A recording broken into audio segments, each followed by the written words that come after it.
Assalamualaikum warahmatullahi wabarakatuh. Perkenalkan, nama saya Septiani dengan NIM 23134016 dari kelas BKI 6E dengan jurusan Bimbingan dan Konseling Islam dari Universitas Islam Negeri Sultan Maulana Hasanuddin Banten. Selamat pagi pemirsa. Di sini saya akan menjelaskan tentang fobia dalam public speaking. Nah, fobia dalam public speaking ini adalah rasa takut yang berlebihan ketika seseorang itu harus berbicara di depan umum. Kondisi ini termasuk ke dalam gangguan kecemasan sosial karena seseorang itu ngerasa takut dinilai buruk oleh orang lain. Seseorang yang mengalami fobia dalam public speaking biasanya dia merasakan gugup, cemas, dan tidak percaya diri ketika harus tampil di depan orang banyak. Bahkan, rasa takut tersebut dapat menimbulkan gejala fisik seperti jantung berdebar, rasa tangan gemetar, dan suara menjadi tidak stabil.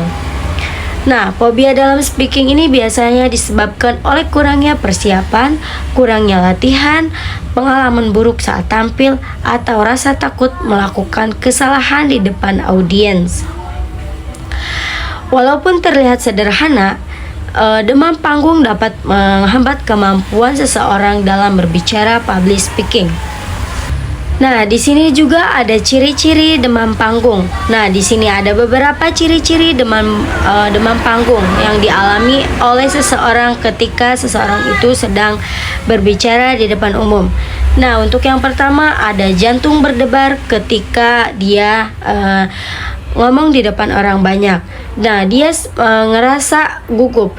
Detak jantungnya biasanya menjadi lebih cepat dari biasanya karena tubuhnya itu merespon rasa takut dan cemas. Nah, untuk yang kedua ada keringat yang berlebihan. Nah, biasanya ini di telapak tangan, wajah, atau ketiak sering mengeluarkan keringat berlebihan ketika seseorang itu merasakan tegang saat tampil. Nah, untuk yang ketiga ada tangan yang gemetar. Nah, ini pasti rasa gugup yang berlebihan dapat menyebabkan tangan menjadi gemetar sehingga membuat seseorang itu semakin tidak percaya diri. Nah, untuk yang keempat ada lutut terasa lemas. Nah, lutut terasa lemas ini sebagian orang merasa tubuhnya itu lemas dan sulit berdiri dengan tenang ketika berada di depan audiens. Nah, untuk yang kelima ada tenggorokan terasa tersekat. Nah, ini ketika gugup, suara bisa menjadi pura kecil bahkan sulit keluar karena tenggorokannya terasa kaku. Nah, untuk yang keenam ada sulit mengingat materi. Nah, seseorang ini biasanya tiba-tiba lupa dengan materi sebenarnya sudah dipelajari sebelumnya akibat rasa panik yang berlebihan. Nah, untuk yang terakhir ada sakit perut atau ingin buang air kecil. Nah, ini mempunyai rasa cemas juga dapat mempengaruhi kondisi tubuh sehingga perut terasa tidak nyaman. Juga ada cara mengatasi fobia dalam public speaking. Juga ada cara mengatasi fobia public speaking. Nah, yang pertama itu kita bisa melakukan persiapan yang matang.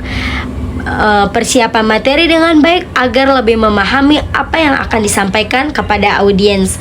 Nah, untuk yang kedua kita itu sering berlatih.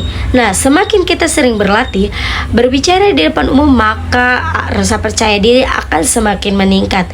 Nah, untuk yang ketiga kita memiliki pikiran yang positif.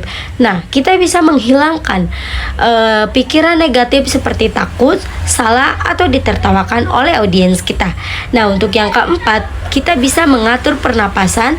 Kita bisa tarik napas perlahan-lahan sebelum tampil agar tubuh kita menjadi rileks dan tenang.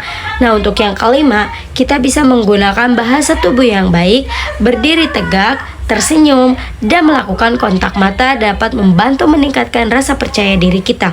Nah, demam panggung dapat berasal dari faktor internal maupun eksternal. Jadi, jika tidak diatasi, nah kondisi ini bisa dapat menurunkan rasa percaya diri dan menghambat kemampuan komunikasi seseorang. Namun, demam panggung dapat diatasi dengan persiapan yang baik, latihan yang rutin, berpikiran positif, serta belajar mengendalikan diri saat tampil di depan umum. Dengan terus berlatih dan mencoba, kemampuan public speaking akan semakin meningkat dan rasa percaya diri juga akan tumbuh dengan lebih baik.